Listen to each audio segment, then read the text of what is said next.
Why buy renter's insurance? Reason number one, because it would be a big financial blow to have to replace all of your belongings.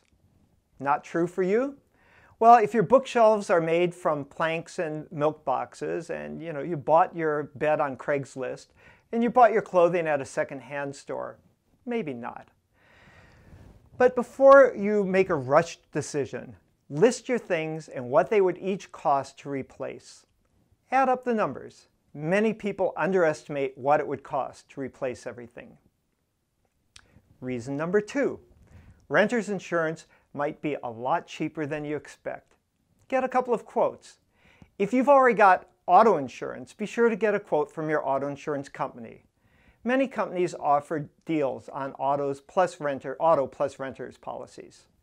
Reason number three, renter's insurance provides liability and medical coverage if a guest gets hurt in your rented home or apartment.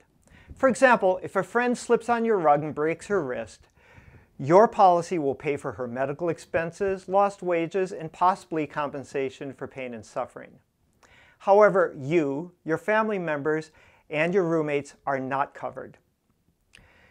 Your landlord may have property and liability insurance, but that doesn't cover your belongings nor provide liability for injuries sustained in the space you rent.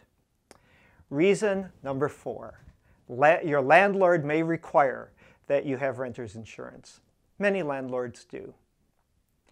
Renter's insurance covers your property for risks such as fire, lightning, damage from smoke, and theft.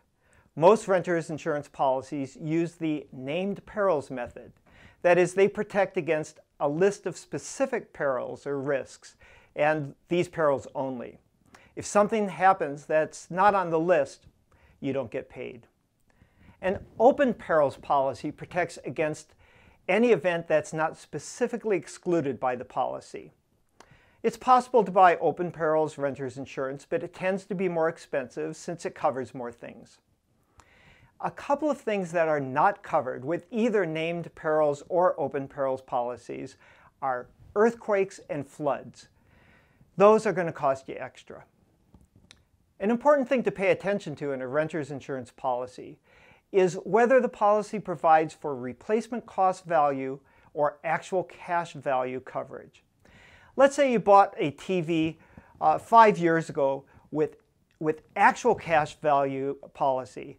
The insurance company is only going to pay you what that used TV is worth today, at the time it was damaged or stolen. This is basically what you might get if you sold it on Craigslist. That's not going to be enough money to let you go out and buy a nice new TV. With replacement cost value policies, the insurance company gives you enough money to replace your old TV with a new one with similar features and of comparable quality. Now, what if something happens that's serious enough to make your rental home unlivable? A renter's insurance policy may also include coverage that helps pay your temporary living expenses. Depending on the policy, this means the insurance company would help pay for things like hotel bills, restaurants, renting a temporary place, even moving expenses. Not every policy has this protection, and the terms are going to vary. I'll leave you with 3 final tips. I've mentioned these things before, but they're worth repeating. 1. Shop around for the best quote you can get. 2. Choose as high a deductible as you can afford to pay. This is going to keep your premiums lower, though it will cost you more money if you do have to make a claim. And 3. Read your policy. Know what coverage you're buying before you buy, and when the policy arrives, read it. Make sure that the terms and coverage are what you expected.